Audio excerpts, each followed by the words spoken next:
நான் வெகு தூரம் சென்று ஒரு பள்ளத்தில் விழுந்தேன். விழுந்த பிறகுதான் தெரிந்தது அது பள்ளமில்லை கவி உள்ளம் என்று. அடடடடடா!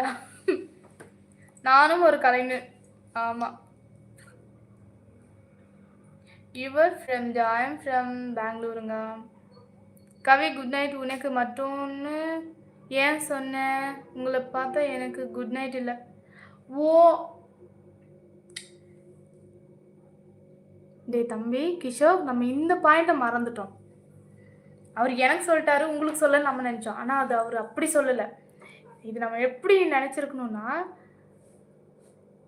குட் நைட் உனக்கு தான், எனக்கு இல்லை அப்படின்ட்டாரு. ச்சே. முரளி வாங்க. பாப்பா எப்படி இருக்குமா? இல்யூஷன் நல்லா இருக்கேன். நீங்கள் எப்படி இருக்கீங்க? கவி, நாளைக்கு நம்ம லைவ்ல கவிதை போட்டி